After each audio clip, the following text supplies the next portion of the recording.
Rusty.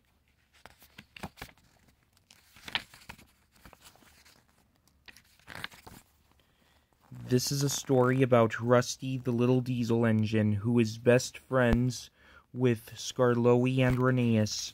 Rusty works so hard looking after their line that sometimes he forgets there's work to be done at the quarry.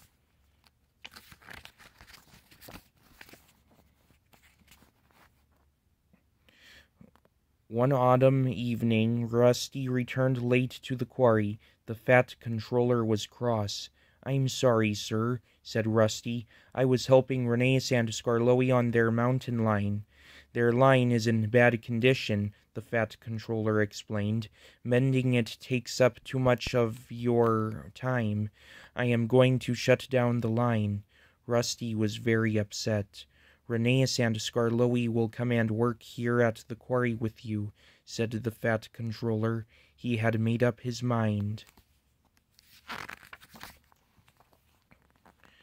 The line was closed down the very next day, and Rheneas and Skarloey arrived at the quarry to work there instead. They worked as hard as they could, but they missed the forests and hills along their mountain line. Most of all, though, they missed their passengers. Rusty could see they were not happy.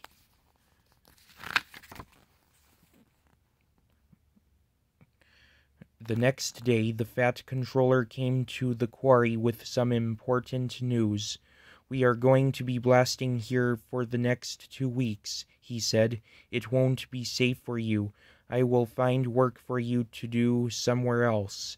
"Please, sir," said Rusty, "may we go back to the old line and try to repair it?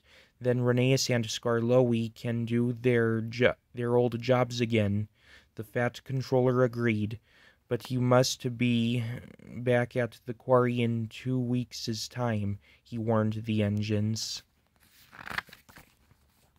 Rheneas and Skarloey's line was in a mess. It was covered with rocks and branches, and the tracks were broken in several places. The 3 little engines set to work straight away. "There's no time to lose," said Rusty. When Elizabeth the vintage lorry puffed past, she thought Rusty's plan to clear the tracks was silly. "What a waste of time," she sniffed.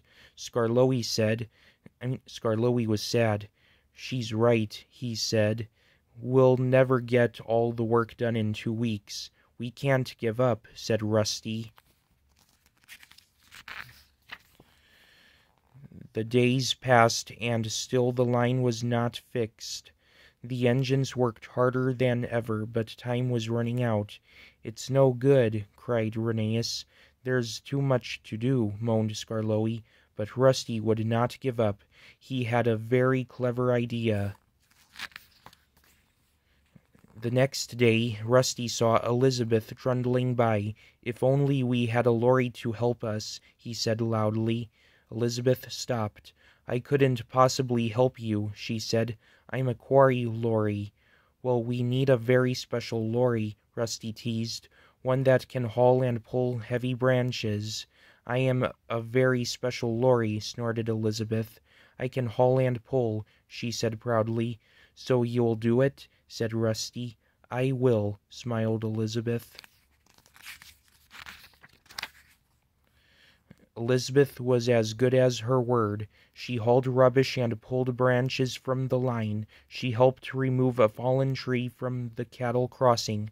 The little lorry puffed up and down, helping the engines until all the work was done. Together they had finished the repairs with a day to spare. "Thank you, Elizabeth," said Rusty. "We couldn't have done it without you," said Rheneas and Skarloey together. "You are a very special lorry." "I know," puffed Elizabeth importantly. Rusty's crew finished sweeping up until everything was spick and span. The line had never looked so splendid. Then Rusty's driver telephoned the fat controller, who promised to inspect the line the next morning. When the Fat Controller arrived, he was very pleased. "Well done, Rusty," he said, "and well done, Elizabeth. We will reopen the line straight away." Rusty was very proud. Rheneas and Skarloey were very happy too. They were looking forward to seeing their passengers again. "Now you will have time to work at the quarry for a change," the Fat Controller told Rusty. Rheneas and Skarloey went back to work on their old line, and Rusty went to the quarry. Rusty and Elizabeth have become firm friends. Each time Elizabeth visits the quarry, she greets Rusty with a friendly toot-toot on her horn. She thinks Rusty is very special too. The end. This story was based off of the Series 6 episode, Rusty Saves the Day.